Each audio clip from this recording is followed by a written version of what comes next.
What if I told you I have a piece of sim racing equipment that can make you faster? And I'm not joking, it's this, the RaceLogic vbox sim. It's probably the coolest piece of sim racing equipment that exists anywhere. It is really cool, and in this video I'm going to show you why. I'm going to show you how it makes you faster, and I'm going to show you how it works with sim racing, because this is a real piece of racing equipment. You see it in race cars, you even see it in games like ACC and iRacing on the dash of the race car. It's a bit weird for me to have it here as well. And by the way, RaceLogic are not paying me to make this video. They did give this to me for free a while ago to get my feedback on how it works in sim racing, but this is not a paid video. This is just me explaining to you how this works and how it can make you faster. Let's get into ACC and I'll show you exactly how it works. So here we are on track, and you can see that I've got the vbox sim on, visible to me at all times, and that's because I often use the predictive lap timing functionality on the vbox sim to help me corner to corner when I'm either learning a track or I'm looking to get a faster track in iRacing or ACC. And at the moment you can see that the lights are going to go green when I'm going fast in the predicted lap, and they're going to go red when I'm going slower. And because these LEDs are so bright, it reflects on stuff around me.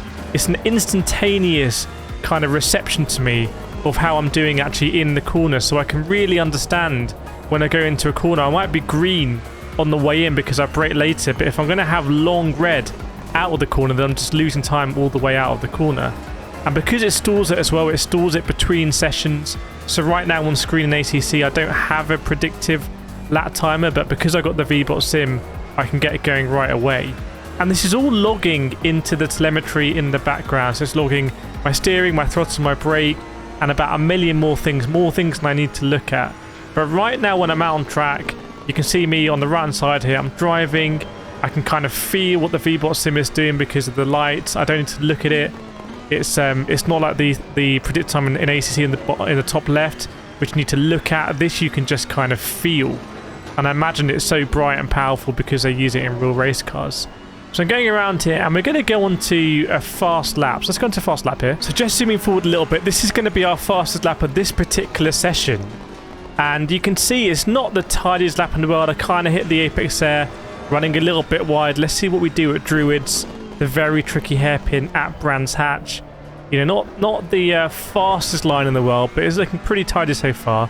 I can see why this is going to be my fast lap of the session.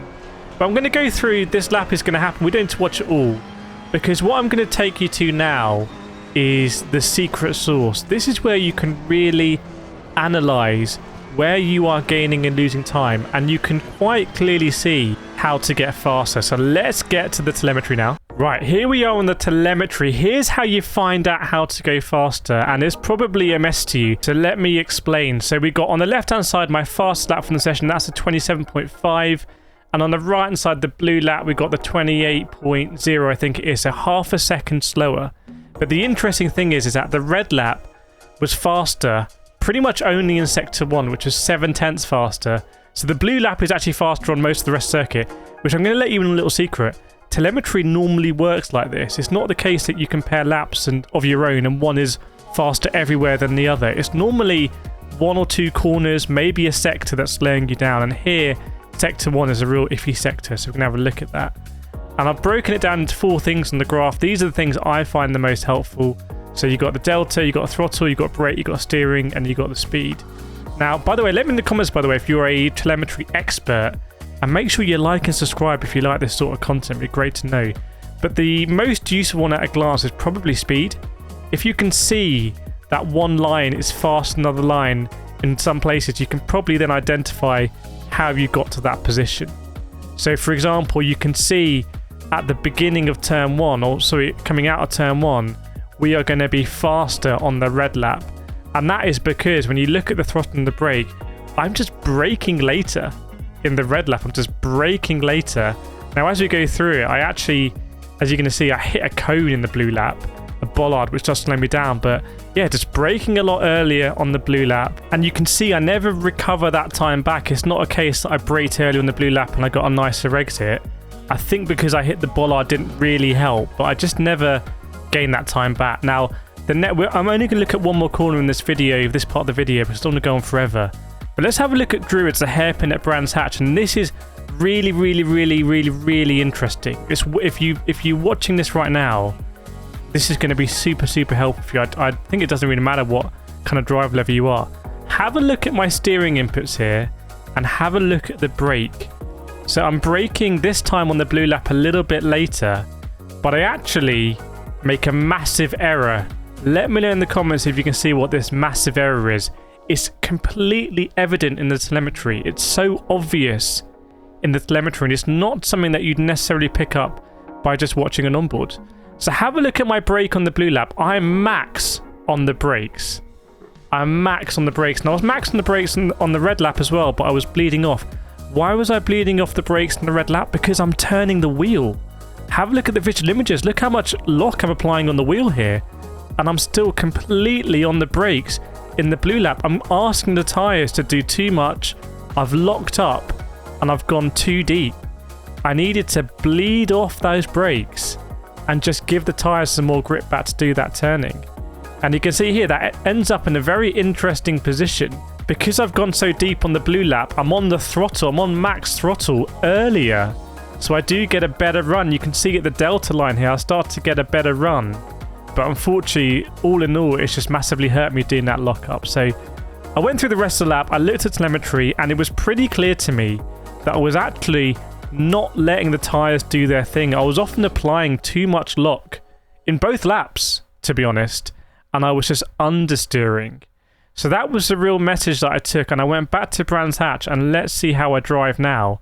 We did a 27.5. Can we get in the 26s? Let's see. So back on board then, taking into account everything we've learned from the telemetry, which puts in black and white, and you can see here we're green, which is nice exit. A bit of red now. We run wide. We're using all the track, not too worried about that. Going into Druids, remembering to bleed off the brake as I apply the lock. There we go. Trying to go a little bit deeper as well, intentionally, to get the better exit. Trying to be tighter on this corner. I looked at telemetry, I was actually quite wide on that corner most laps. And you can see we're up, both on the RaceLogic and the in-game ACC Delta. This corner I want to try and get on the power early as possible. Gain some speed down the back straight, and you can see we just about did that. Coming into the very fast right-hander here, where on most laps I was losing a lot of time. I knew I could brake later from the telemetry. There were sometimes I went through here, brake later, and I gained a lot of time. So there we go, we've done that. I'm trying to cut this corner as much as possible. When I cut this corner, I could see I was gaining a lot of time. So quite a bit of time gained there. Same on this corner as well, completely blind.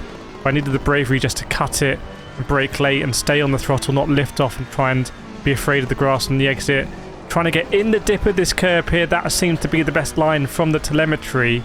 And as you can see, we're absolutely destroying our old lap time. And honestly, this is pretty much all down to the telemetry from the vbox. And I just love how it gives me that immediate feedback as well. So I had a look at telemetry again to kind of solidify my learnings, and it's very helpful. If you have any questions about this vbox sim, let me know in the comments.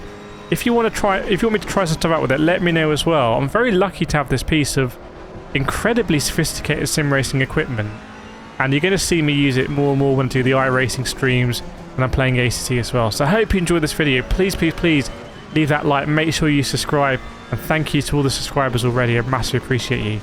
I'll see you next time.